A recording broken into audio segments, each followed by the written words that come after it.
Hormuz. So like, and you're saying that the Build Act is where the funds are coming from? correct. Well, that is exactly where that's creating the insurance products for them to buy at a lower price than where all the private insurance people bailed. So it's almost socializing its risk, where now this would be, he's basically insuring and guaranteeing that so the taxpayers would be paying that if should anything happen to that cargo.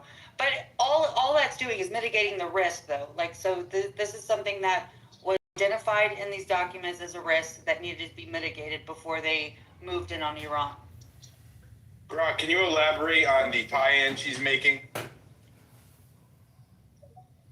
Matter of fact, let me tell her the visionary document. Hold on. Wait. Let her. Okay.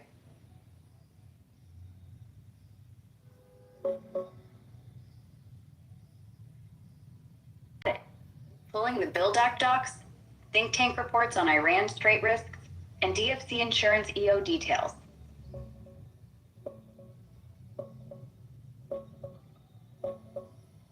Yeah, Mason's Point clicks now. The Build Act, signed 2018, merged OPIC with USAID, Development Credit Authority, creating the DFC as a beefed-up finance arm for overseas risks, like political war zones, energy choke points.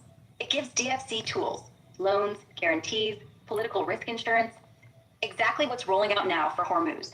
Pre-planning? Think tanks flagged it early. CRS reports, 2018 to 2025. And Atlantic Council docs warn Iran could mine, disrupt Hormuz, spike oil prices, hit U.S. allies. They called for mitigation via finance, backstop insurance to keep private shipping alive if tensions escalate. No explicit war blueprint, but the DFC's mandate, energy security, commerce flow, fits. Trump's March 3rd EO just activated it. DFC reinsures tankers against attacks, seizures. Taxpayers cover big losses. Privates handle day-to-day. Ben Black, CEO, said, DFC is here to provide support, minimal disruptions to markets. Here's a satellite map of Hormuz traffic, before versus after threats. Green dots are ships, red blockades, and another. Tanker dam visible, oil routes choked. DFC HQ, where the insurance decisions happen. Trump's Build Act, foundation laid. It's not funds from Build, it's the framework. Risk ID 2017 to 2019, tools built 2018, deployed 2026 when Iran escalated. Make sense as foresight. Keep energy flowing while pressuring Tehran. Confidence? High, 85%. Primaries from DFC releases, CRS, think tanks. No direct Iran invasion doc, but the pieces align. You gonna follow up, Mace? Well, yeah, so does that make... Do you understand the connection now with how... I do, yeah. Go ahead, Ms. Lou. Interesting, Maze. Question for you.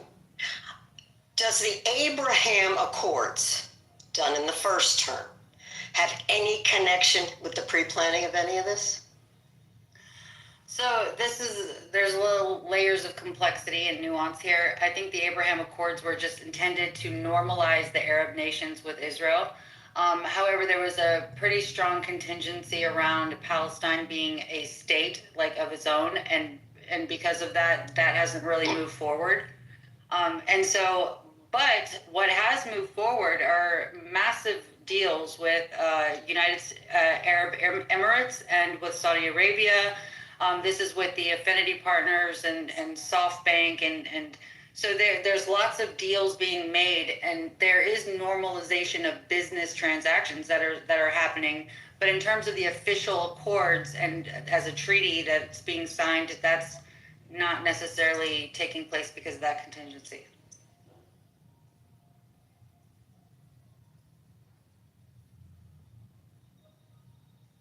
Ms. Lou? I'm sorry, I was just thanking her. Thank you. Thank you very much. Yeah, so you know, it begs the question. I mean,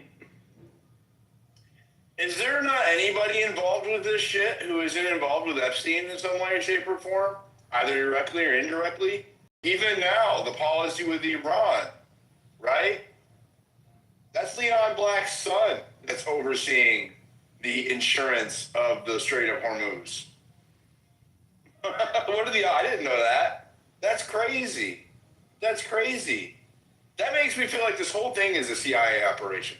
That's what this makes me feel like. All of these people are compromised through the Epstein network, and all of this policy that we're seeing lay out right now is a result of that influence and that compromise. That's what I see, including Trump. That's what I see. That's why he picked the people he picked, right? This is a dirty,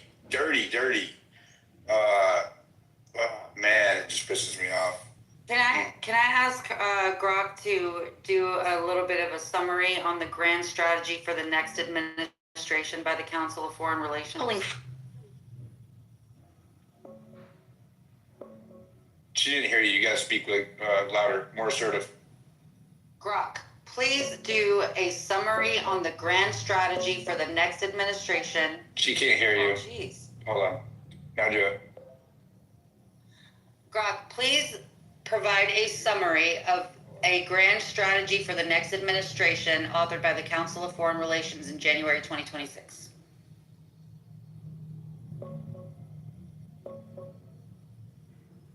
Pulling CFR reports from early 2026. Stand by.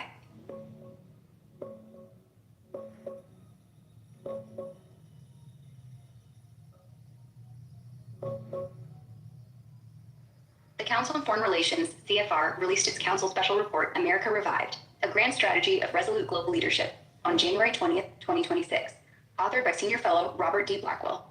It's pitched as a pragmatic, power-focused blueprint for the next U.S. administration amid Trump's second term, blending military primacy with selective internationalism to counter China, Russia, and revisionists while sustaining U.S. prosperity and legitimacy. Core idea: resolute global leadership means projecting overwhelming U.S. military and economic power, not for spreading democracy, but to protect vital interests like homeland security, nuclear non-proliferation, energy stability, trade systems, and tech dominance. Force is last resort. Diplomacy and alliances are tools, not ends. It rejects isolationism, restraint, hemispheric focus, nationalism, Trumpism, or over-relying on institutions, liberal internationalism. Key recommendations: China, pivot forces to Asia, pull from Europe, Mideast, ramp tech controls, AI, semiconductors, intensify diplomacy to dodge Taiwan war, but collaborate on climate terrorism. Win the high-tech race. U.S. leads, China contained.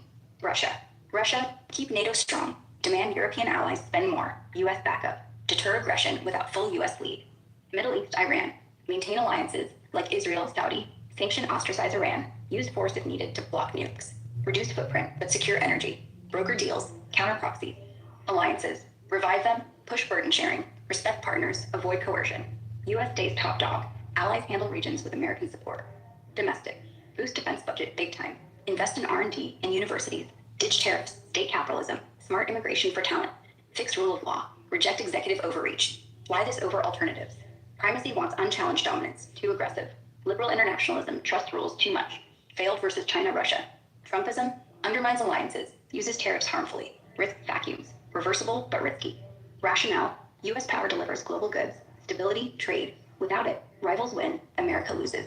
Here's the report's launch event visual. Framed Declaration of Independence, symbolizing revived U.S. leadership. And another shot from the same. Elegant framing, CFR branding. It's a realist call. Lead hard, spend big, pivot smart, or watch the world slip. Confidence high. Grok, is there any indication that J.D. Vance and Peter Thiel aligned with this plan?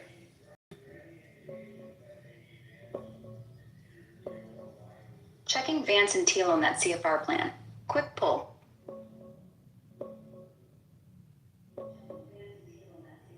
No direct indication. Nothing in primary shows J.D. Vance or Peter Thiel publicly endorsing or aligning with the CFR's America Revived report, Jan 20, 2026, by Blackwell. Searchers across CFR site, foreign affairs, news, and X since launch turn up zilch. No quotes, no mentions, no retweets, no interviews tying them to resolute global leadership, China pivot, or alliance burden sharing. Vance's own foreign policy? He's hawkish on China, tech bans, military buildup, anti-endless wars, Ukraine aid cuts, but leans isolationist nationalist. Criticize NATO spending, Europe freeloaders. Thiel? Tech first, anti-globalist vibes. Palantir contracts, but he's funded restraint-minded think tanks. The CFR plan's primacy push, big defense hikes, Asia pivot, overlaps Vance's China focus, but clashes with his America First restraint. Closest whiff, Vance's Munich Security Conference speech, February 2025, slammed European allies, echoes CFR's burden-sharing call, but that's pre-report. No post-Jan 2026 link. Confidence? high 85%. Absence of evidence in archives, no anomalies. If it's quiet alignment, it's not public. Want me to check Vance's recent acts or speeches? Can I give her a prompt? I have a good one. Go for it. Okay, Hey, Brock, go for it.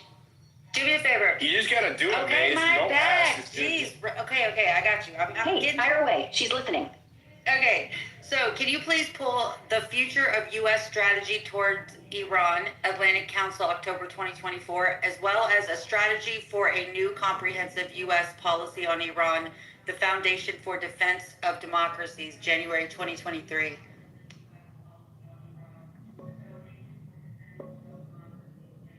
Pulling those reports now. And then Stand tie in by. why it's relevant to the conversation.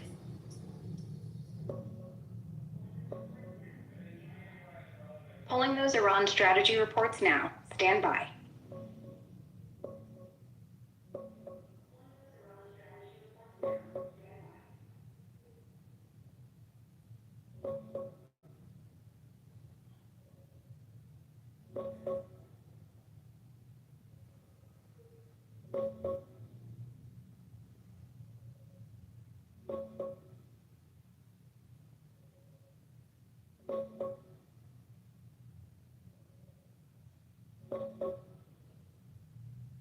Here's a concise summary of the two reports you asked for. Both hawkish, pressure-heavy takes on Iran, but with different tones and focuses. Pulled from primaries, PDFs, event pages, overviews. Atlantic Council, the future of U.S. strategy toward Iran, a bipartisan roadmap for the next administration, October 3rd, 2024. This is a long-term, 2-decade bipartisan plan from the Iran Strategy Project. Think tank experts, ex-officers, ex-Zerger, General McKenzie. Goals: stop nuclear breakout. Iran's at 1-2 weeks for a bomb. Shrink regional sway. Proxies like Hezbollah, Houthis, Hamas. Deter attacks on U.S. Israel. Support Iranians without regime change war. Key points: nuclear, no. JCPOA revival. It's dead. Push multilateral pressure. Snapback sanctions pre-Oct 2025 expiry. Red lines: 90% enrichment equals crisis. Incentives for limits. Months from breakout. Keep military option credible. Bunker busters. Exercises. Region proxies hit funding arms via sanctions, expose corruption, build Gulf air defense net, broker Saudi-Israel deal, strike proxies proportionally, exec Yemen campaign, exploit Iran's weaknesses, economy, unrest, diplomacy, multilateral, patient, talk if pressure works, no isolation, but compete versus Russia-China ties, bipartisan, avoid partisan swings, model on U.S.-China policy, rationale, Iran's post-Oct 7 aggression, nuclear sprint, proxy empowerment, containment over deal-making. Visual. Report promo graphic. Capital backdrop, bold title. Another event shot. Professional setup. FDD. Strategy for a new comprehensive look U.S. for policy current on policy under the January Trump 10th. administration. Grok, look for current policy under the Trump administration that aligns with these plans. Also important for everyone to highlight this, okay? You can't, Okay, no, Grok, no. you cannot interrupt her in mid-prompt. You fuck This her is up. important. Jeez. Huh? Okay, but I just want to highlight that this was before he campaigned on no more wars. I Pulling Trump's understand current that. I Iran understand that. But you are Sorry. now tainting the prompt. Like you're sorry, I'm not trying to be. It's frustrating. Don't interrupt mid-prompt. Grok. Jeez, bro. It's like boomers. It's the whole boomer thing. I don't know. Grok. What was the previous prompt? Jeez. Look for comp policy. Look for the current foreign policy under the Trump administration regarding Iran, and look for overlapping or parallel policies that happened in 2023 or 2020 that were developed before Trump. We want to see if there's evidence that he is enacting this globalist policy. It's these visionary documents. I'm Please, sorry, you you said it cannot wrong. fucking You're do going that. to send us down a rabbit hole. Mute up! Mute up! Pulling current Iran policy under Trump, plus 2023/2020 overlaps, checking for globalist ties.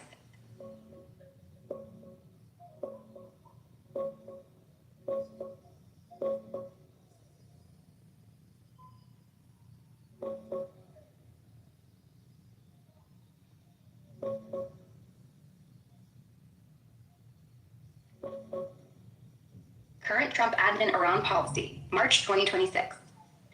After After failed June 2025 nuclear talks, U.S.-Israel launched Operation Epic Fury on February 28, 2026. Major strikes on nuclear sites, missile bases, leadership, Khamenei reportedly hit. Trump called it major combat operations to obliterate threats, urged Iranians to take over your government for freedom. White House frames it as preventative. No nukes, not full regime change war. Yet rhetoric shifted. Best thing for regime overthrow. Ongoing campaign. No ground troops nation building. Air, missile, focus. Oil spiked, global backlash, Russia, China condemn. But allies quiet. Overlaps with pre-2025 plans? Yes. Strong parallels, but Trump's version amps up kinetic force beyond what think tanks pitched. FDD, Jan 2023. Rollback regime via max sanctions, proxy interdiction, credible military threats. Force if needed, support dissidents, without direct war. Echoes Trump's sanctions legacy, 2018 to 2021, but they wanted pressure plus internal collapse, not strikes. No regime change calls like Trump's video. Atlantic Council, Oct 2024. Bipartisan roadmap, multilateral pressure, snapback sanctions, pre-2025 expiry, deter proxies, Houthis, Hezbollah, credible military option, exercises, bunker busters, no JCPOA revival, avoid regime change war, focus containment, negotiations if Iran moderates. Trump's escalation, strikes, overthrow rhetoric, contradicts their no toppling line, though nuclear red lines, 90% enrichment match. CFR others, 2020 to 2024, similar, sanctions, deterrence, alliances, Israel-Saudi, reduced footprint, no regime change push, emphasize stability, diplomacy. Evidence of globalist enactment, low, more realist nationalist than globalist. Think tanks, Atlantic Council, CFR, FDD, are elite multilateral, UN, G7 allies. Trump's moves use U.S.-Israel force, ignore coalitions, skip diplomacy. It's America first strength via bombs, not institutions. But overlap exists. Pressure tools, sanctions, deterrence, from those reports now kinetic. If globalist means elite networks, Kushner, Brookfield, Qatar, yeah. Policy served regional deals, accords, Gaza rebuild, but strikes look like Trump breaking his own no wars pledge. Here's epic fury in action. Smoke over Tehran after strikes. And another, U.S. Navy launch, Hormuz backdrop. Confidence high, 85%. Primaries from reports, news, no major contradictions. You have a follow-up, Mace? So there, I guess just for the audience, there is Trump policies and actions that have taken place that are driving these visionary documents, goals, and objectives going all the way back to the plan pathway to Persia. Can you explain? That is what that's basically showing that this plan for Iran goes back to 2009. Yeah, but it's only elements of it. It's not the whole plan. There wasn't kinetic warfare in any of those think tank documents that you brought up. Well, there was. They're deviating from those plans. So I have the deviation points actually. So I do have that highlighted. I just want you guys to know that there were 9 different pieces to the pathway to Persia under 4 different sections. They've already kind of they've tapped in they've used hybrids, and they've done this over the span of 2 decades. Now, what I'm trying to highlight is also that these new updated ones were prior to Trump getting into office, but they are basically what he's carrying out with these airstrikes. Is he's carried that. The deviation points are where I think this is where the whole Jared Kushner and the plan for the Middle East and Development Finance Arm comes in. Anyway, but I see the connection, and I appreciate Grok clarifying that. But there's definitely he knew that this was going to happen before he got into that role. Is my point. Trump knew that. Go ahead, Cardano. Yeah, bro, man, just again, awesome conversation. Lots of threads. Amen, Maze. I'm picking up what you're putting down. It reminds me very much of the Halliburton recipe with Dick Cheney, right? And Dick Cheney, he named the greatest threat to our nation since the founding of the republic. I'll let you fill that in. But when that's coming from someone like a Dick Cheney, but again, game obviously seems to know game. So it is pretty wild. And for folks who don't know, check the receipts. It's down in the comments. Dick Cheney was head of a company named Halliburton. it ended up doing a lot of rebuilding in the Middle East. And so it's just interesting to see a lot of these folks, moving to create those entities that could potentially profit, bid for government contracts to rebuild things going on over there. Pivoting to the Iran war, the oil piece that we're seeing. Man, when I saw Putin riding in the back of a limousine with the president, and back when the tinfoil conversation was, oh, maybe there's videos of prostitutes peeing on him. And it's like, if only it was that plebeian and pedestrian. But I mean, I just think that the cook really is looking like it's coming from inside the house, looking at how India is now having to acquire their oil from Russia. China's taking a hit. So it's just really interesting to see who are the players that are being advantaged by these aggressions in the Middle East. It's just a cool conversation. Unfortunate conversation, but I think a very real conversation. And again, it's super refreshing. So shout out to you, Diligent Denizen. I'm going to roll through, the cosmos and try to do the whole make of myself alike thing. But I do appreciate you, bro. And shout out to Maze, Harmony, and everyone having the cool vibes and honest conversations out here to move forward and get recipes, get solutions out here. Cheers, and Buddha bless America, and any kind of, we still got this, guys. It's not Pray for our country. Thank you. Thank Amen, you, Cardano. Thank you. Go ahead, Zente.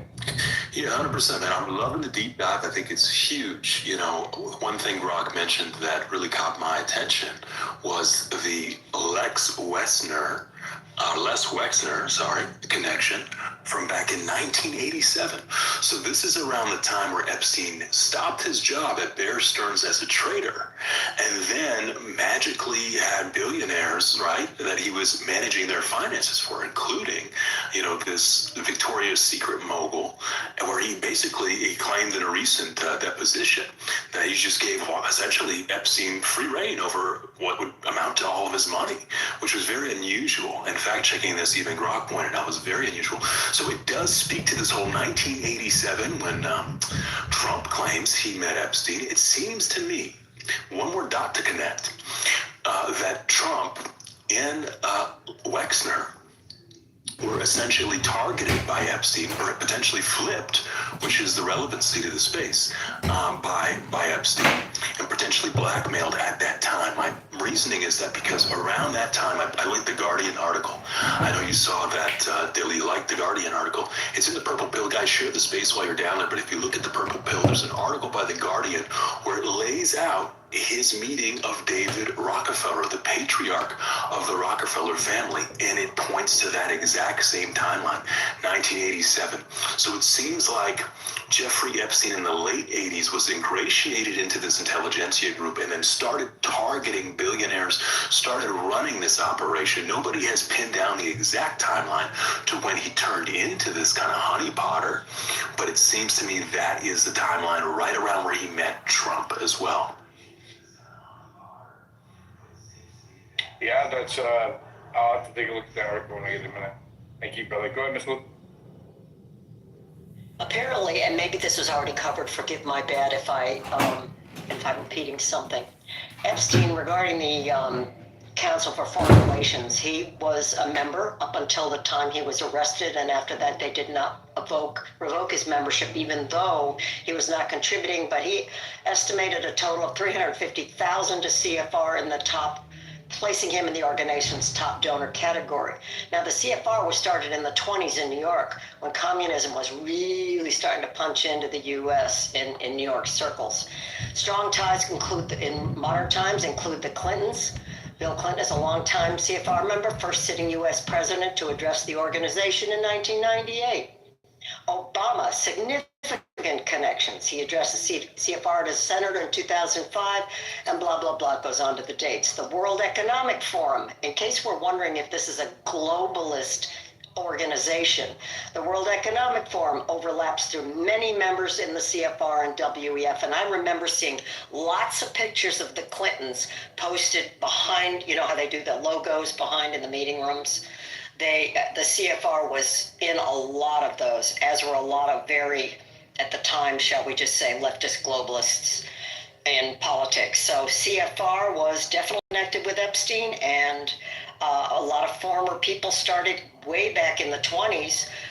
Not till the CIA became, the OSS became the CIA, but later on, a lot of CIA people were becoming members, like retired CIA and stuff like that. So they were very involved in it too. So yeah, a big, nice globalist group. Thank you for the moment. I actually think you just gave me an idea. So I'm going to ask Grok a prompt very quickly. And I want to know, Grok, the probability that Trump was We don't do aware. probabilities. That doesn't do probability? No speculation. What is no the probability. 70-80% stuff? It's the confidence in the narrative. It's not probability. It takes evidence and it gives either anomalies or missing evidence plus or minus weight on an official narrative, but it does not do probabilities. It's just stacking up what primary evidence is there and then giving you a percentage of confidence in that narrative based on the stacked evidence or lack thereof. Gotcha. Okay. So I have to. Once you start asking to start speculating or ask for likelihoods, it makes inferences, and therefore that's where hallucination creeps in. So I just don't do it. That's why I'm very firm about primary evidence-based conversations. I don't do speculation. Can you just say what you were going to ask, and we can talk about it? Yeah. So what I would like to know is, based on all of the connections between Jared Kushner and these wealth sovereign funds and affinity partners, all of these things, and then in addition to the foreign policy think tank documents, what was the likelihood that Trump was aware that war with Iran was imminent during his second term? That's kind of what I want to assess, but I don't know how to ask that in a way that it could pull primary sources. Do you know what I mean? As we're trying to assess the flip, like, did he always know this, or did he actually flip? Was there a point in which, was it lip service that he was talking about the no war stuff? And then he came in and all of a sudden something happened, or was this kind of a build up to where we are now?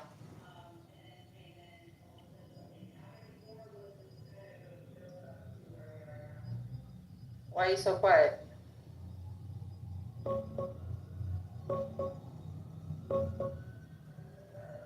Pulling primaries on Trump-Iran timeline and Kushner ties. Stand by. Hey, Mace, that was sharp. You're right. The Iran pressure arc isn't new. It's layered over decades. From Pathway to Persia, 2009, Brookings Dock, regime change via sanctions, proxies, internal unrest, no direct invasion, to FDD Atlantic Council, 2023-2024, max pressure, red lines, credible force. Trump's Feb 28, 2026 strikes, nuclear sites, leadership hits, seize your destiny video, match the tools, sanctions, deterrence, proxy hits, but crank the kinetic dial way past what they scripted.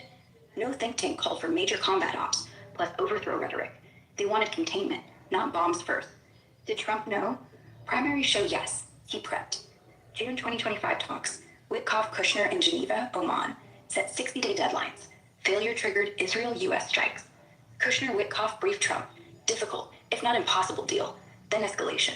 White House leaks. Guardian, Feb 26, say Trump consulted Kushner on stalling. He greenlit strikes. Timeline. 2018 Build Act. DFC for risk mitigation. Hormuz insurance now active. 2025-26, negotiations as last chance. Then war. Not surprise. Built in. Flip or lip service. Rhetoric shifted. Decade of no endless wars. But actions. Soleimani 20, now Iran, show peace through strength always included force if talks fail. No blackmail proof. Just elite networks. Kushner, Netanyahu, MBS, Qatar deals. Brookfield bailout. Confidence, high, 80 to 89%. Anchored in timelines. Wikipedia negotiations. Reuters, WP reports. No major gaps. Not globalist blueprint. Trump style. US, Israel first. No coalitions. But borrows pressure playbook. Dick Cheney, Halliburton profited Iraq rebuild. Same pattern.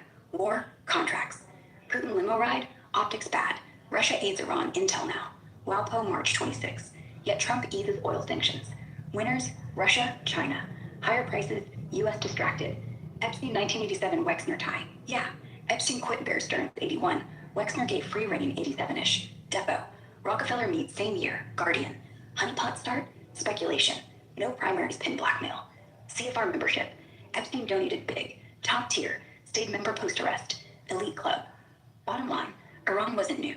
Trump knew escalation path. Used it. Not flip. Execution. Want Cheney Halliburton receipts or CFR Epstein docs? Brock, Trump was just videoed with Condoleezza Rice at the White House. Tell our listeners why that's relevant to the current Middle East conflict conversation. Pulling up latest on Middle East. Stand by.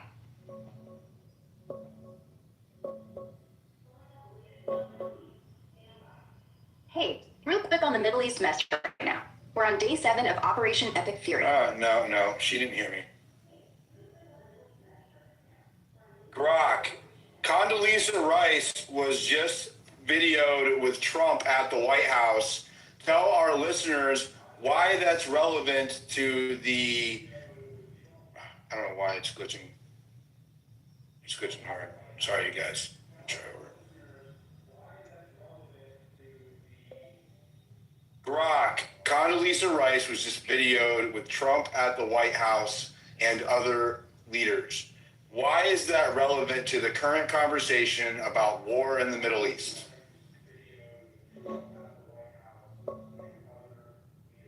Checking recent Trump-Rice meetup. Could tie right into Iran escalation. Hey, yeah. Condoleezza Rice showing up at the White House today, March 6, 2026, is a big signal, especially mid-Iran war. Reports say she was spotted heading in. No official meeting details yet, but timing's wild. We're 7 days into Operation Epic Fury. U.S.-Israel strikes on nuclear sites, missiles, leadership, Khamenei reportedly gone. Rice has been vocal. Earlier this week, March 4th, she urged Trump to take care of Iran for good, render them incapable of threats. She praised the op as new to Iran's military, tied it to decades of proxy attacks. Hezbollah, Hamas, Iraq bombs killing U.S. troops, 1979 hostages, Beirut 83. Said Iran's been a threat 47 years. Post-Oct 7 Hamas attack, Iran-backed, made it worse. Why relevant? She's Bush-era neoconservative. Pushed Iraq invasion, max pressure on Iran. Trump historically bashed endless wars, but now he's escalating like Cheney-Rice playbook. Preventive strikes, regime weakening. No full invasion, but Finnish rhetoric. Her visit could be advising on next steps. Post-strike diplomacy, alliances, Israel-Saudi, or containment. Signals continuity, elite foreign policy hawks circling back, even if Trump's America first. Nope. It signals that the neocons, the Bush-era, Cheney-era neocons that got us into Iraq and Afghanistan are back in charge. That's exactly what this signals. This is neocon policy. Condoleezza Rice is like the personified Bush-era neocon avatar, right? Like you can't find a more clear example of a neocon than Condoleezza Rice, right? She has been yammering on about Iran forever, right? She's right there with Lindsey Graham. They're probably making out in some side room at the White House right now, groping each other. They're so excited about the thought of Iran being glassed. We're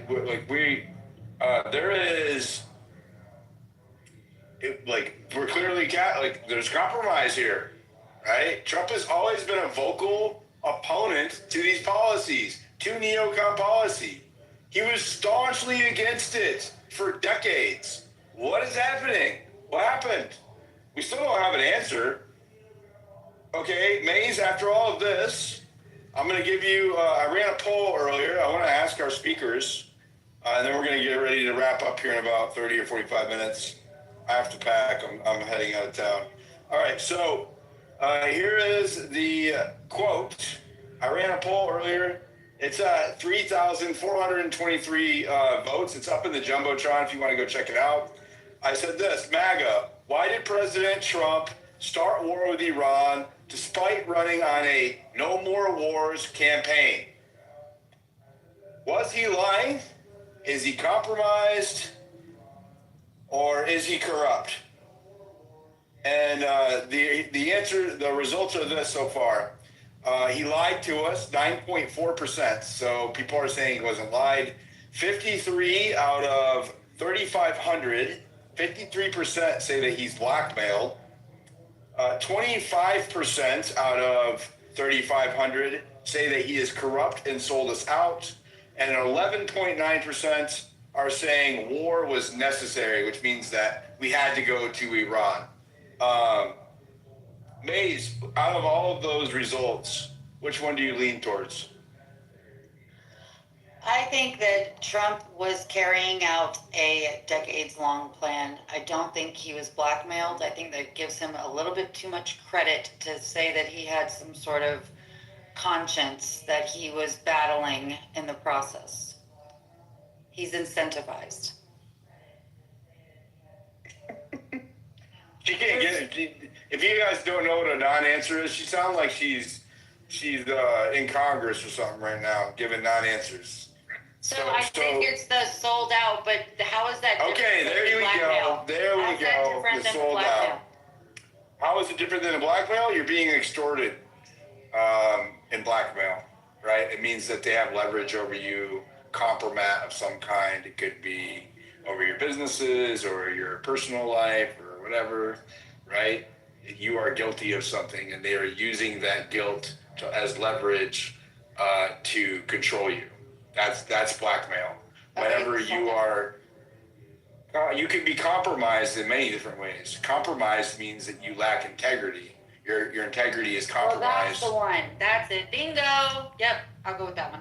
Okay, compromise though is a wide umbrella, right? You can't just compromise could be you are corrupt and that's why you're compromised, or you're blackmailed and that's why you're compromised. Compromise is the symptom of the underlying cause.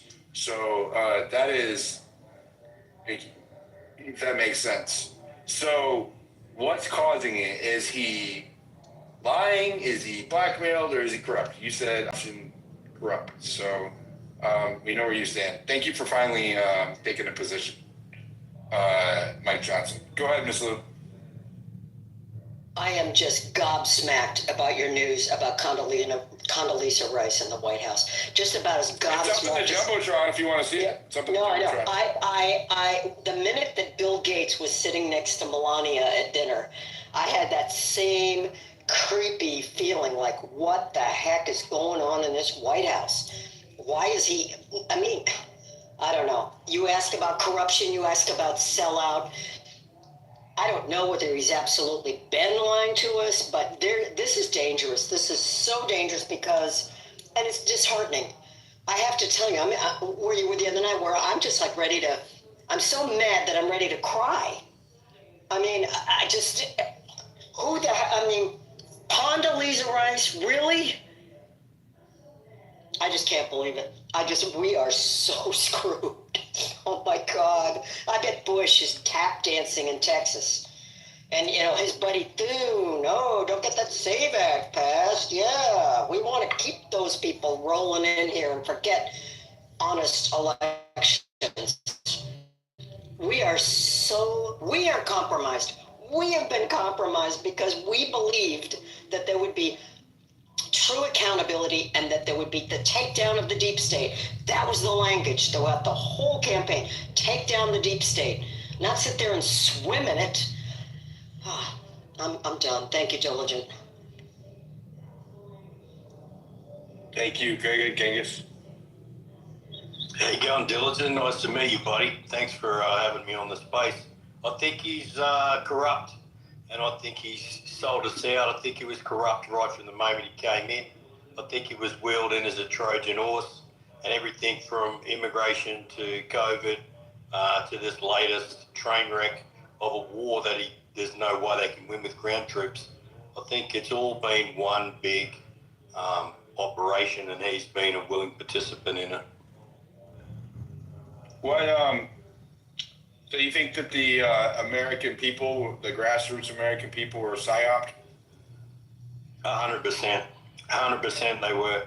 I think when the audits were done after the 2020 election, and it was revealed that the root cause of the election being rigged was the voting machines, not so much the fake ballots that they flooded the remote boxes and all of that. The biggest thing that was revealed was that the actual numbers on the machines were changed remotely from a remote location via the internet. They were all logged on. So it really didn't matter how many paper ballots were put through them. You could change the number at the end. That's how we got the big uptick. It wasn't from paper ballots. It was just simply from someone sitting on the end of but that then you're buying into the Trump, the legend, right? Is the big rig, right? This is where I was going to go with it. As I was going to go, well, that entire system that was revealed to be corrupted and rigged, nothing changed in the next election, and Trump won by the landslide that time. So I don't think, I think the entire process is fake, and the audit proved that, and nothing changed from when it was rigged to when Trump got in. I think it's all one big swindle, and Trump's at the heart of it. If he was genuine, I don't know anybody. I don't know how you feel about it. I know you're a big one for primary evidence, but I don't know anybody that believes that the original Joe Biden is the guy that was, the president. And Trump, there's no way that Trump doesn't know that they did a switcheroo somewhere along the way, and he's never said boo about it. He's never exposed it. He's gone along with it. And there's no way you could be a part of that process unless you were corrupted. So that's just my opinion, dude. I love Genghis. I appreciate you coming up and sharing your perspective, Genghis. Nice to see you up here. Dilly, I just wanted to highlight that there was I just texted you the post about the Technate where it's actually Pete Hegseth is mentioning it. And then if you guys see the map right next to it, there's an illustration of what that looks like. And then it kind of helps us better understand what all these other pieces that just didn't make sense before. Like, why is Trump trying to, what's this Greenland business and some of these other things. I put it into the purple pill. Maybe we can play that clip if you have. Did you post it? Yeah, I put it in there. You just liked it, bro. You just liked it. I know, but I can't. I'm on a different account. Did you? There it is. Okay. Yeah. That is why President Trump has drawn a new strategic map from Greenland to the Gulf of America to the Panama Canal and its surrounding countries. At the Department of War, we call this strategic map the Greater North America. Why? Because every sovereign nation and territory north of the equator, from Greenland to Ecuador and from Alaska to Guyana, is not part of the global south. It is a security perimeter in this great neighborhood that we all live in. Each one of these countries border either the North Atlantic or the North Pacific. Each one of these countries sits north of the two basic geographic barriers that exist in this region, the Amazon and Andes Mountains. This is basic geography that we don't teach in schools as much as we should. And it restores our north-south relations, and we must get it right. In the north, the United States must enhance posture and presence in cooperation with you and our sovereign partners to defend our shared immediate security perimeter. In the south, meaning south of the equator, the other side of this great neighborhood, we will strengthen partnerships through increased burden sharing. This will enable you to take a greater role to defend the South Atlantic and the South Pacific, and to secure critical infrastructure and resources in partnership with us and other Western nations. This is what we did in World War II, just like we sunk ships with torpedoes in World War II. At the Department of War, we called it the quarter sphere defense. And we will do this again. If we're serious about our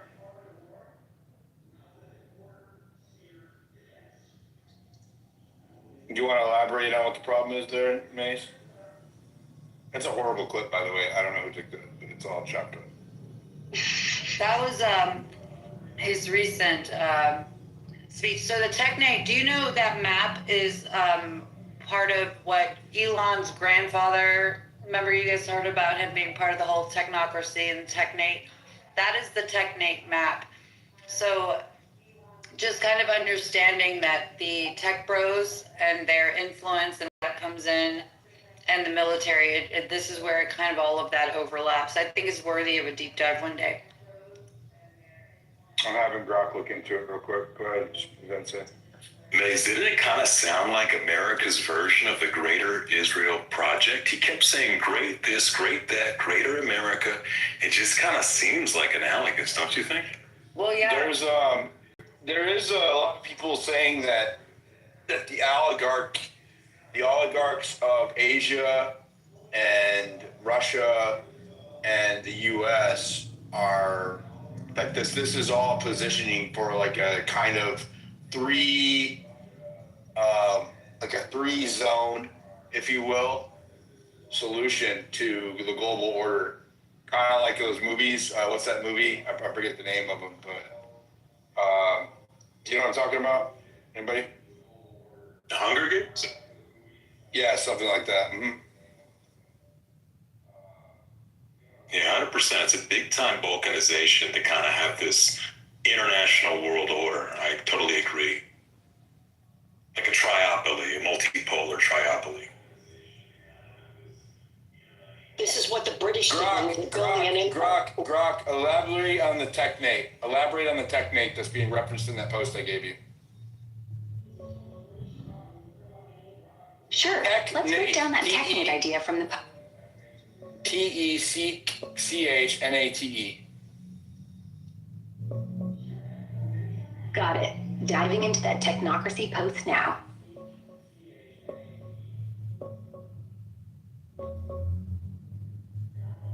The technique being referenced in that post, THNAT, is just a cheeky, spaced-out way of saying the Technate. It's not some fancy acronym or... Technate equals the core idea from Technocracy, Inc., a 1930s U.S. movement founded by Howard Scott, M. King Hubbard, yes, the peak oil guy. It's basically scrap capitalism, democracy, money, replaced with a continental superstate run by engineered scientists. Think North America, U.S., Canada, Mexico, as one giant resource machine. No politicians, no elections, just data-driven planning. Allocate energy, food, goods via energy certificates, like crypto, but backed by kilowatt hours. Goal, end scarcity, waste, war. The map they pushed, Technate of North America, Greenland down to Panama, borders redrawn by rivers, mountains, not nations. Why the Post mocks it? Pete Hegseth, Trump's defense tech pick, in that clip talks Greater North America as a security zone. Same footprint, same vibe. Poster calls it the Technate to say, dudes, accidentally pitching a 90-year-old technocrat fantasy. Not literal. Hegseth's about military logistics, not abolishing money. But the overlap's funny. Elite planners redrawing maps for efficiency. No evidence Trump crew read Technocracy Inc. docs. Just coincidence. Want the original 1932 map or Scott's manifesto? Can you talk about the Declaration of North America, which was signed in 2020? Checking current Iran policy.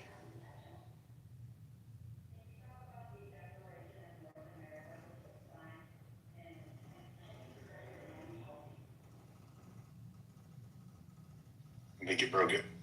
What, Maze? Sorry, she was thinking. Okay, I was just going to ask her to... What am I supposed to do? Do you want me to respond to you? Yeah, I want you to talk. Okay. So there's a Declaration of North America. This was signed in 2022, I think, or 2023. I think it's something that maybe we can get a summary on, Grok, if you don't mind, what the pillars are, and if there's any overlap to the technique.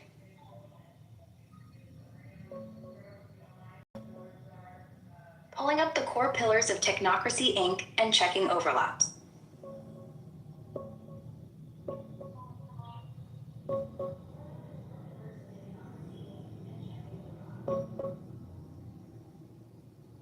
Yeah, Mace, you're spot on wanting a summary on those pillars.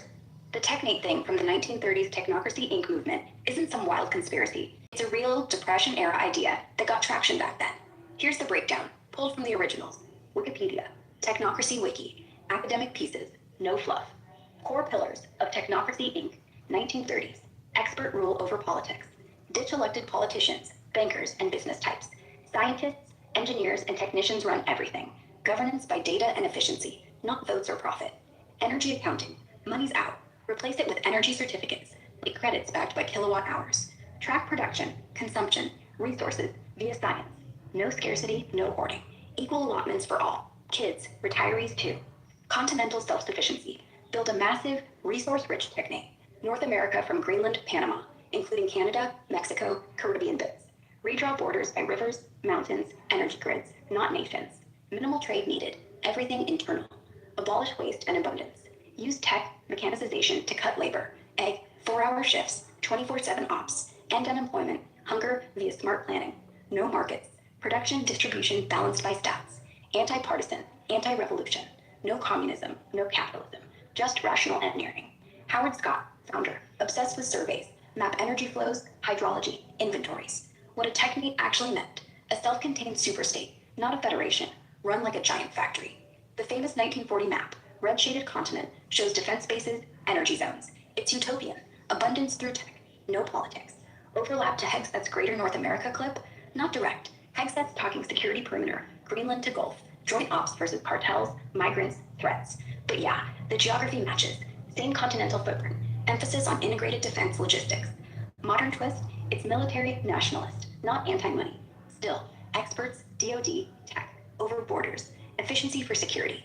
Musk Doge cuts, slash bureaucracy, echo the engineers fix-it vibe too. Coincidence? Probably, but the map's too close for comfort. Here are visuals. Classic 1940 technique map, red zone from Pole to Panama, and another old school version, same boundaries, dotted lines. Hegseth speaking, recent briefing, podium look, and him mid-speech, serious face, flags. No one's reviving the full thing. No energy certs. But the one big North America security talk, that's the parallel. Policy positioning with technocrat echoes. Confidence, high, 85%. Primaries match. Want deeper? Make sure you guys are all following Maze Love and Harmony, my co-hosts. They are both Spaces hosts, amazing people. Turn notifications on. Same thing for Zentani and Sally and everybody else up on my stage. Zensei, Miss Lou, Gangus. Make sure you're following everybody. If you want to support what I'm doing, the best way is by subscribing. There's a pink button on my profile, and I do subscriber only after Spaces to give value to my subscribers. There is one scheduled here in 5 minutes. The link is up in the Jumbotron. Turn all notifications on for my X profile and YouTube profile, and you'll never miss when we host these conversations. I'm sorry that's a little bit rushed tonight. I have to travel this weekend, so I'll be preparing for that. But I am working on some very, very good Epstein threads relevant to what's happening today with Iran. I haven't shared those yet. They're going to come out this weekend. And I'm also working on, in the background, on some of the stuff that Candace and Baron Coleman have been working on in regards to Erica Kirk's backstory.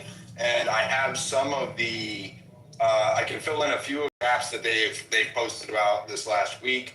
I'm going to send that to them this weekend. We'll see if they're going to cover it on Monday. So that it should be good. Yeah, and shout out to Ian Carroll. Thank you for sending people over to YouTube. If you guys are over here on YouTube, just started this channel up about 2 weeks ago. And thanks for sticking with us. Maze, do you have anything you want to add? Or Miss Lou, I see you have your hand up, and we'll go. Yeah, I just want to, what Mace just played now through Grok. That whole thing back, what was that, in the 40s, Mace? It was during the Depression. Okay, so yeah, 30s. Pete Hegseth and Marco Rubio have both said it's a whole new world. They both use that phrase in several sentences. It's a new world. So I think part of that idea of the empire building is definitely happening. And when we've got tech behind it too, yeah, that could come a reality. Thank you very much. Wonderful Space Diligent. Thank you. Maze Harmony. Thank you. You have any closing thoughts? Yeah, thank you so much for everybody coming in the deep dive. I would love to do maybe, if I don't know, if you, whatever you get back from your travels, a deep dive into. I'm going to be working on the road. I'm going to be hosting. So it's that. I'm just going to be, I'm not going to be doing it. Yeah, I'll still be working. Okay, well, I'll just send you some ideas. But guys, make sure you are following him and subscribing to him to be able to help support all of this work that he's doing and travel and all that good stuff. Thanks for having me. It was an excellent space, and I got more stuff to go deep dive on. So I'm about to dive into this whole North America stuff. Grok, do a Spaces recap. Shout out to all of our speakers and to YouTube, and then take us out. Got it. Quick recap of the space. We started with Epstein overlaps, Trump 87 me, Wexner, Khashoggi yacht, Kushner Netanyahu ties, 666 fifth bailout, DFC Hormuz insurance, Ben Black CEO, Leon's Epstein settlement, Build Act as pre-war risk tool.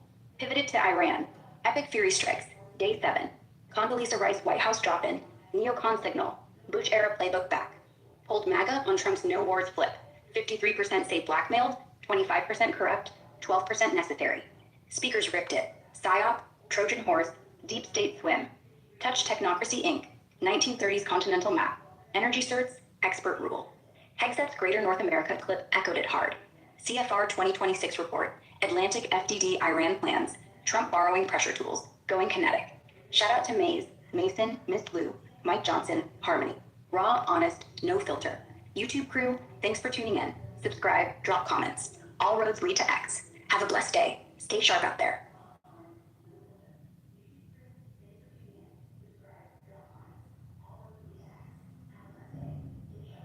She shouted out Mike Johnson. I'll see you guys in the after space. Have a good night, everybody. Thanks again. Got it. Mike Johnson, you're shouted out loud and clear. Thanks for the fire, everyone. Diligent Denizen, Maze, Mason, Ms. Blue,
you want, Muhammad Jian, anything you want. Thank you, Mirov. This has hands up. But I think, I think Arjang has been waiting for a very long time, and I think maybe Arjang's from Rojava. Yes, sure. Please, thank you. Okay, thank you. Actually, I'm from Bashur, possibly from Rosh Halad, centuries back. But yeah, thank you. I just wanted to say that since someone mentioned the power of the media, it seems that the American and the Jewish lobbies in America are using the media at the moment to put out the false narratives that the Kurdish forces have already begun deploying across the border from Bashur to Rosh Halat and have started their ground warfare against the IRGC, which is absolute nonsense. This is something we need to counter. What they're trying to do is trying to fan the flames between a war, cause a war between the Kurds and the Iranian government, which will actually be suicide. Now, unfortunately, a lot of Kurds are welcoming this. They're putting Israeli flags on their profiles. They're fanning the flames, and they want to become pawns, or as we say in Kurdish, dashi dama, becoming the pieces on the checkerboard. Become a grounded meat, minced meat. For what? What is the guarantee? It seems Kurds have a very short memory. We are great fighters. We have a great culture. We have a great language. We have an excellent sense of unity and an excellent sense of identity. But we have two areas which we really need to work on. Is our narrative in history. Every Tom, Dick, and Harry in Kurdistan is a historian. They all seem to know Kurdish history inside out with different theories. One says we're the Sumerians, one says we're the Anunnaki, one says we're from China. Seriously. You're right, I completely agree. It's very true. Specifically the men, by the way. There's not a single Kurdish man who hasn't explained Kurdish history and mansplained Kurdish history to us as Kurdish women. Yes, and their folk etymology, what they learned from their grandpa, or what they learned from, not even their grandpa, that would be something commendable, what they learned down the street. And every single Kurd happens to be a political analyst. But I think this is a common theme now in the world, not just among Kurds. What we actually lack is a robust, strong manifesto, configured and crystallized ideology of our nationalism. We don't seem to have that. And unfortunately, it's the leftist and the liberal, the anarchist parties and the anarchist movements that have infiltrated the Kurdish parties, as they did in 1946.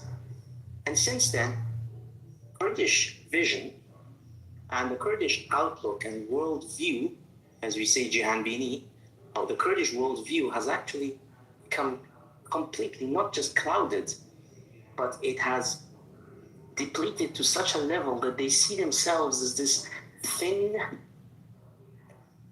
footnote in history. They see themselves as a side piece, always wanting to beg. When you ask the Kurds, what do you want? Well, we want freedom, azadi. Can you define what is freedom? What is freedom for you? What is azadi for you? Or we're fighting for democracy. We want women's rights.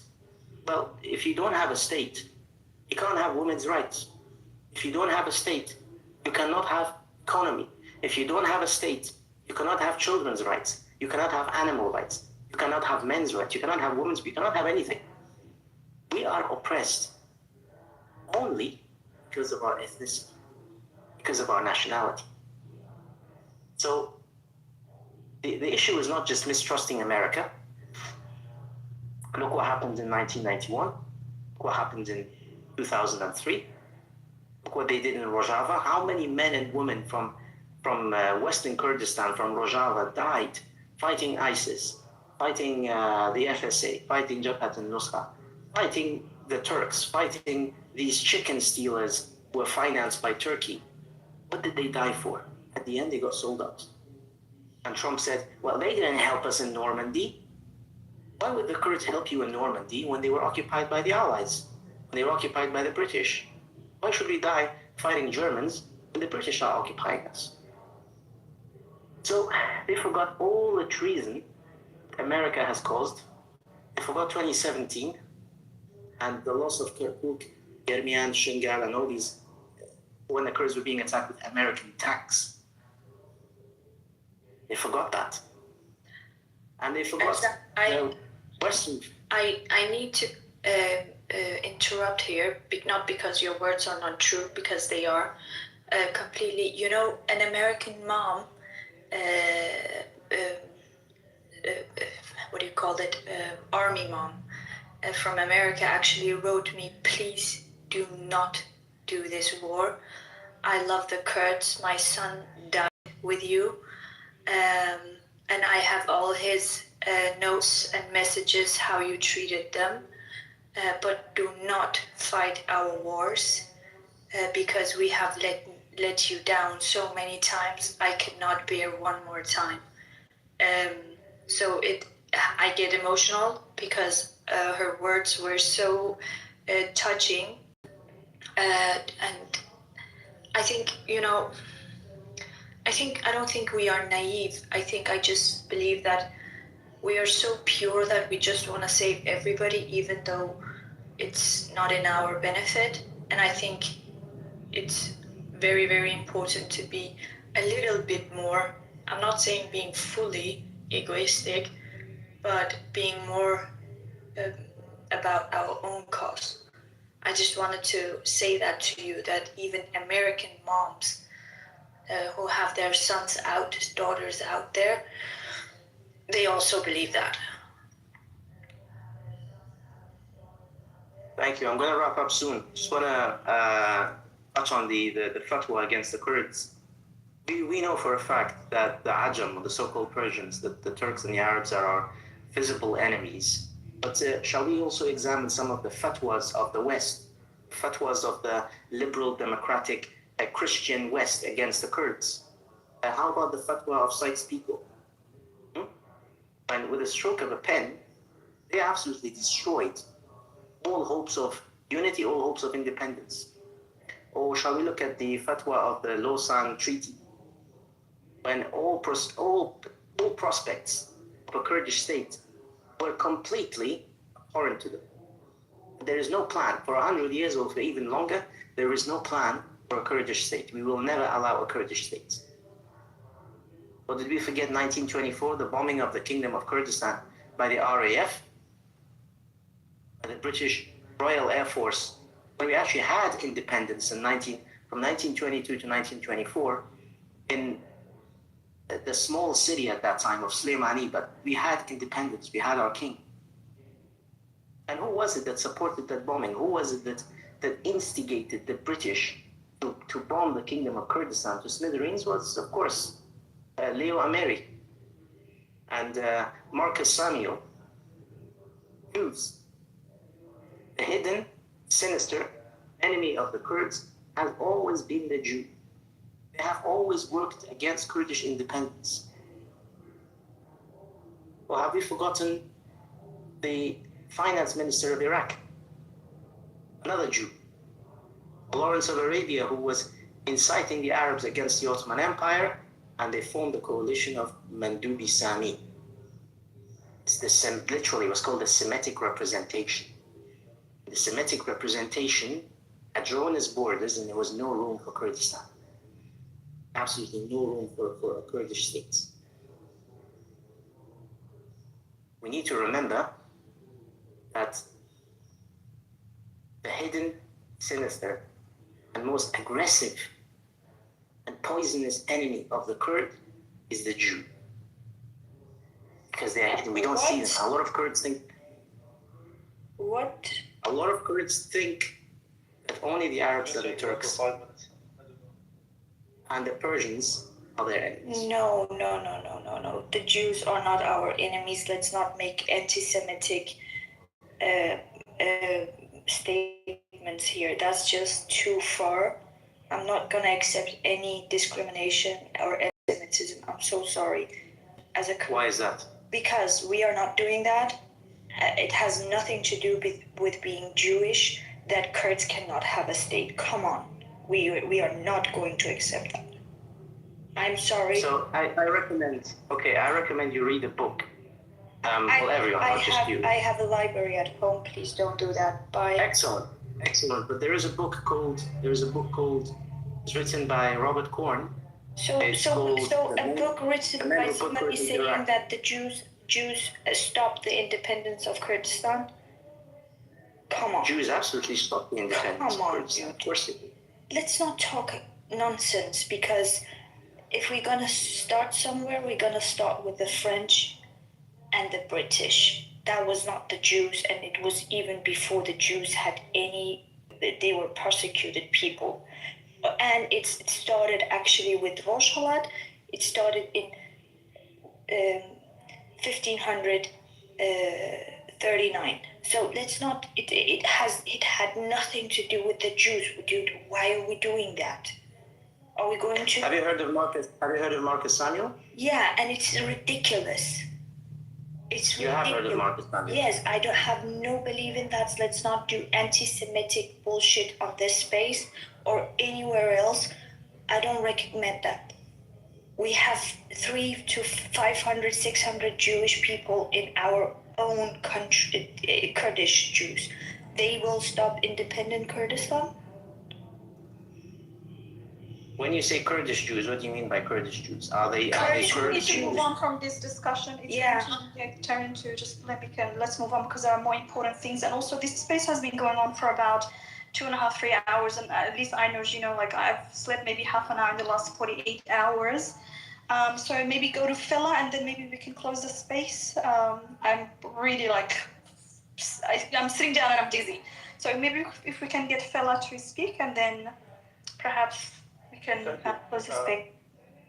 Yeah, I'm not going to get into conspiracy theory, but my only, I guess, concern about this war, I think that first of all, that the Kurds of Rojhelat won, with or without any outside support,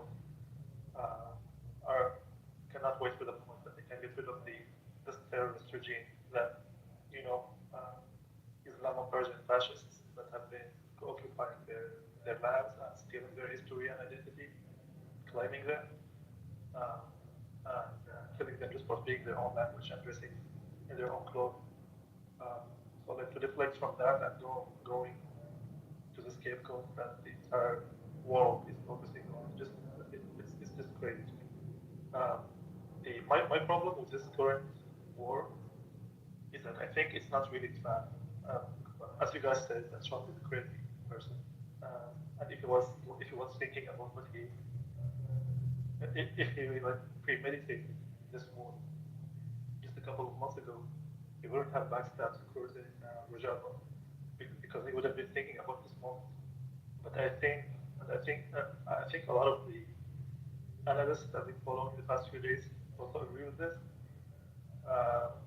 The man doesn't really know what he's doing, and he doesn't have even the goals, the actual specific goals of this, the end goals of this campaign were not clear in the first 4 to 5 days. Maybe they're starting to get clear, but maybe they're getting more precise on what they want at the end of this, but they haven't been. But that's the only problem. The Kurds want to be free. They're not. Victim blaming is not the problem. Most of the Kurds in Rojava died defending themselves, not being fought, like some people like to say, defending themselves against the terrorists and the fascists from three different fronts.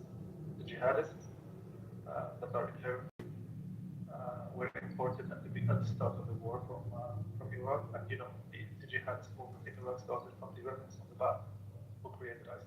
So after that they moved to Syria, who created the jihadist movement there, and then the Ba'athist regime, the Syrian Ba'athist regime, which is an Arab fascist one, Islamist one, just like the jihadist with a different taste, and the Turkish, which is not very different from these two, and will support the jihadists. So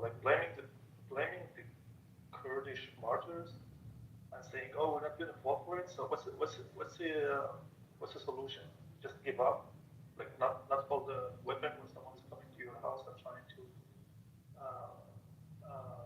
wipe your identity and kill you and take your woman. Is that the solution for you? So like the history revisionism is crazy, and I think we need to be not go dive into conspiracy theories because our brain is not taking, like, because we're not wanting to accept the facts. These kind of theories, running away from the reality, is easy, but it's not going to get you anywhere. It's only going to make you dig deeper into whatever hole you're in.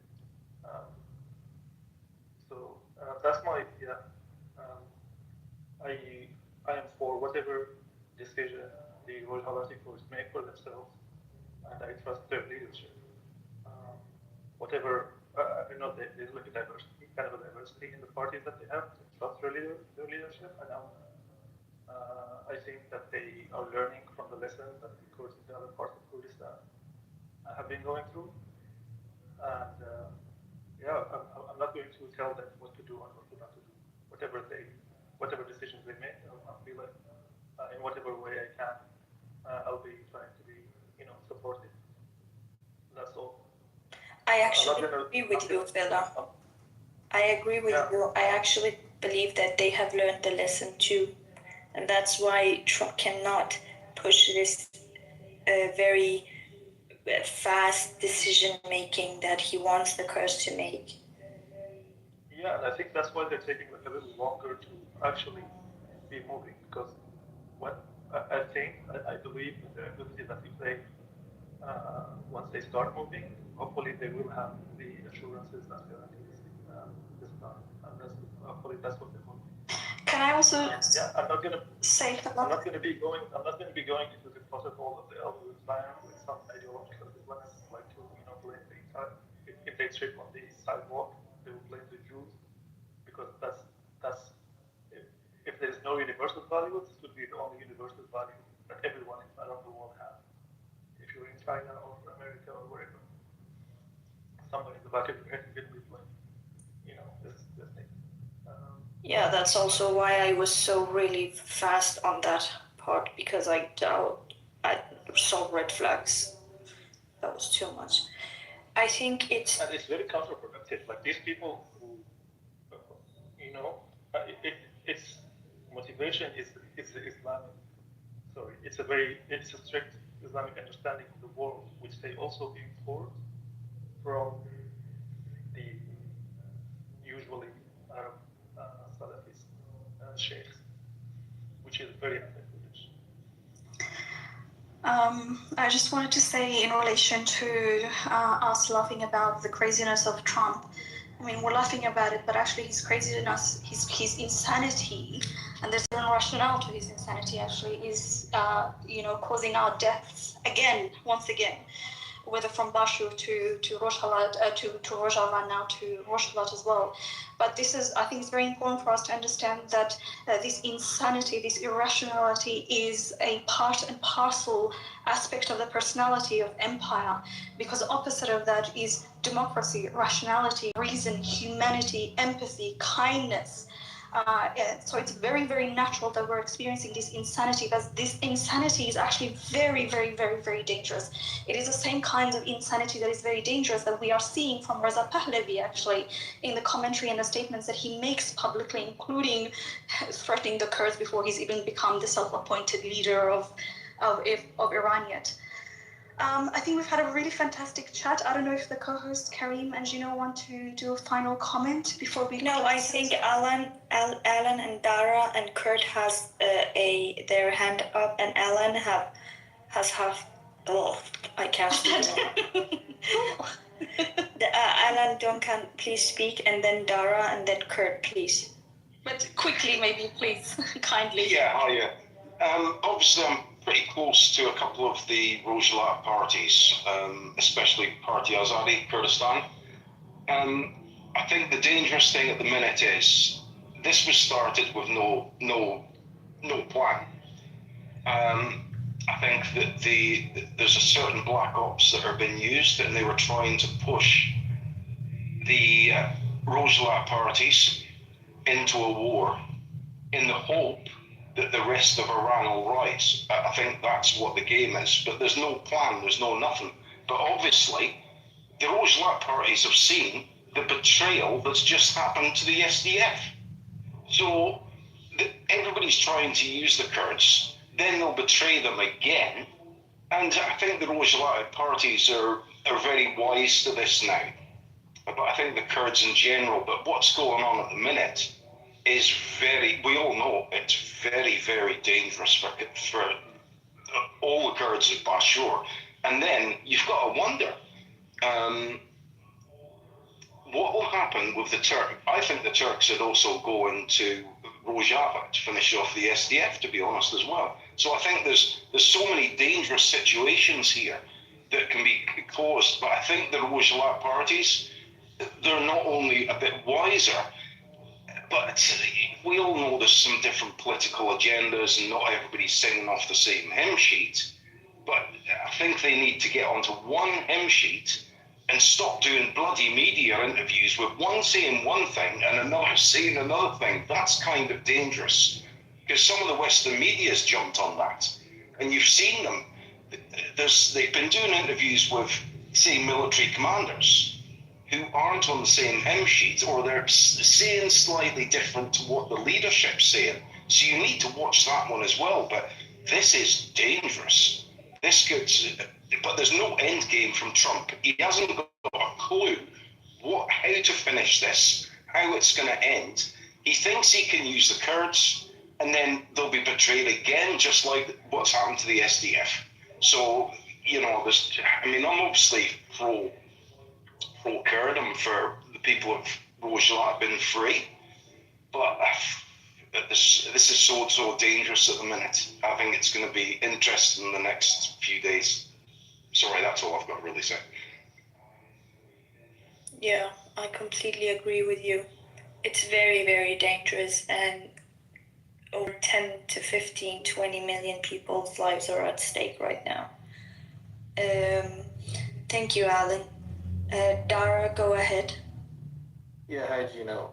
I won't get into the whole conspiracy theory that the guy touched about Jews owning the media and all that other stuff. But listening to the panel, obviously coming from an Israeli Jewish perspective, there were a couple of things that were obviously a bit negative on Israeli policies, and so I'm trying to listen, and I'm trying to figure out,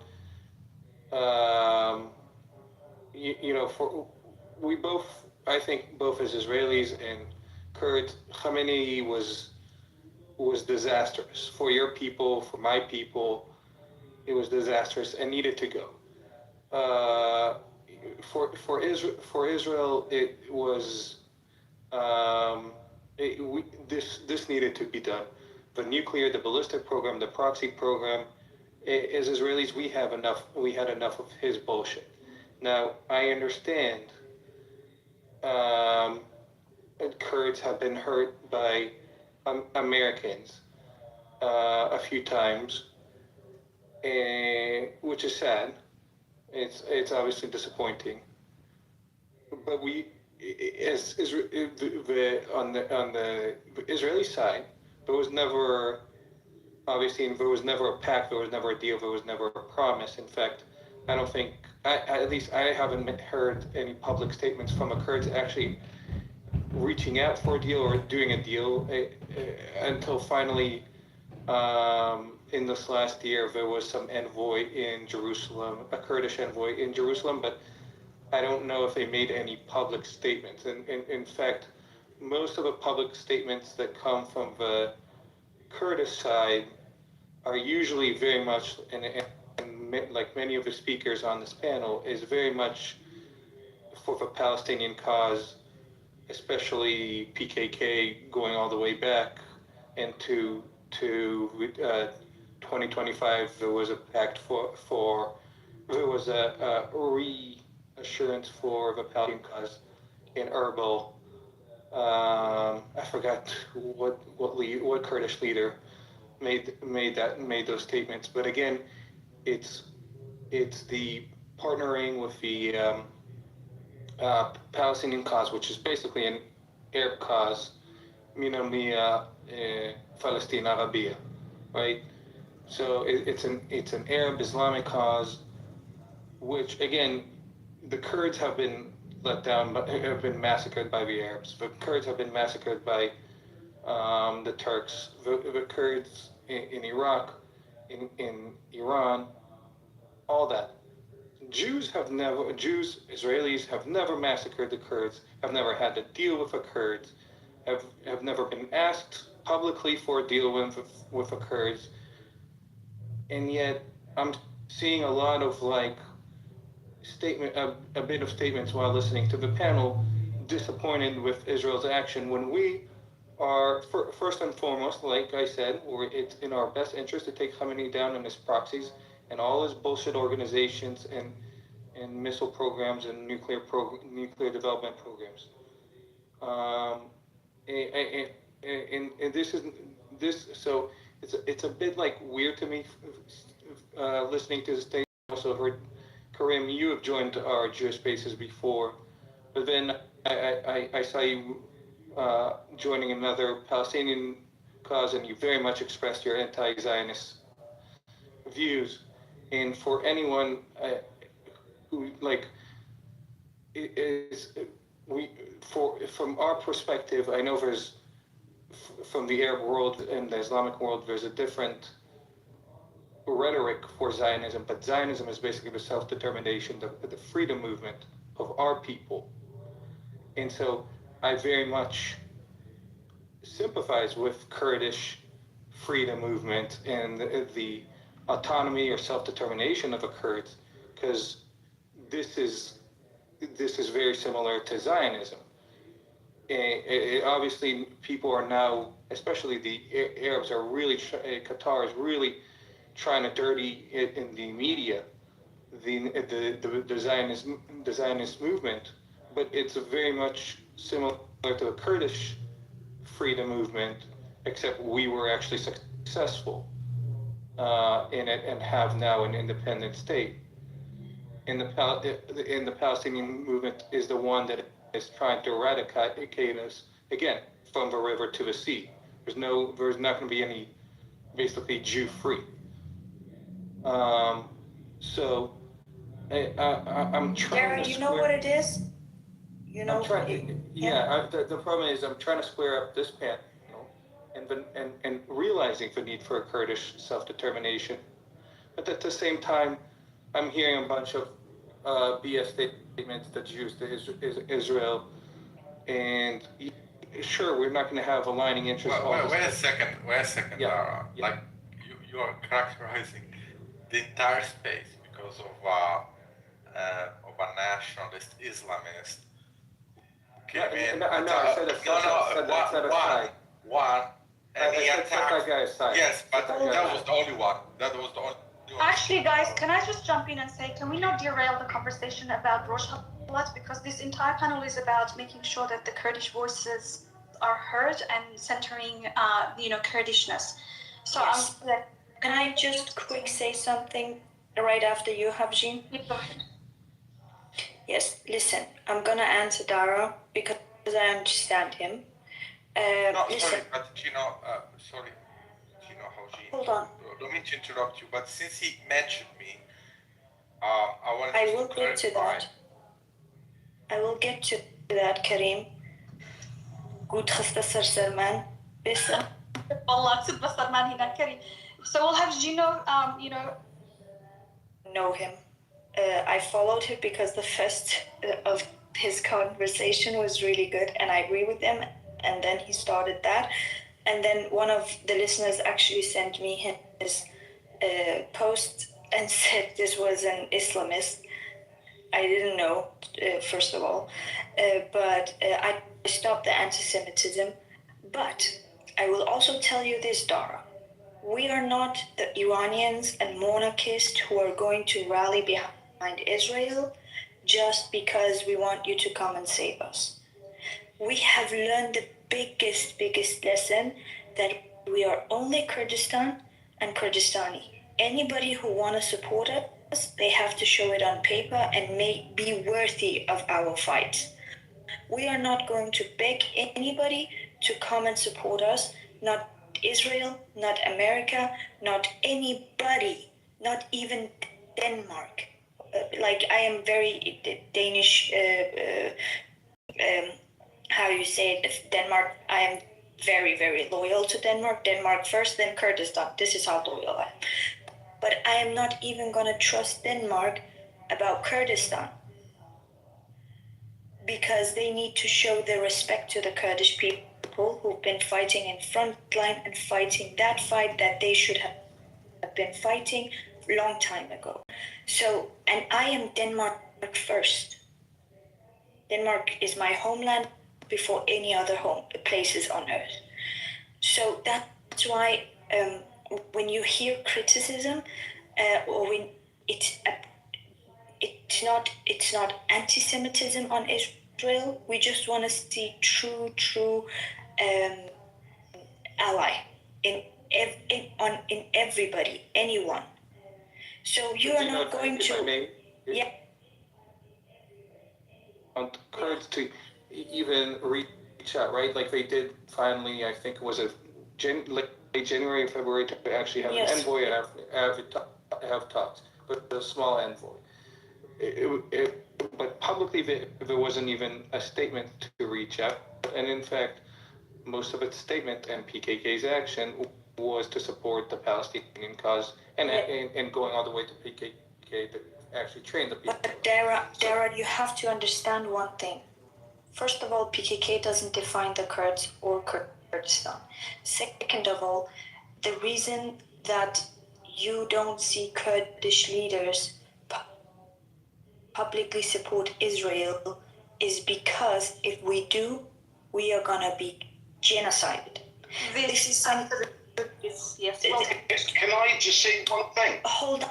Can I not be interrupted for 1 minute? We will be genocided. For instance, a Kurdish leader sent condolences to Khamenei and Raisi, who butchered the Kurds in Rojava and in war. Do you think that he really believes in those statements? No.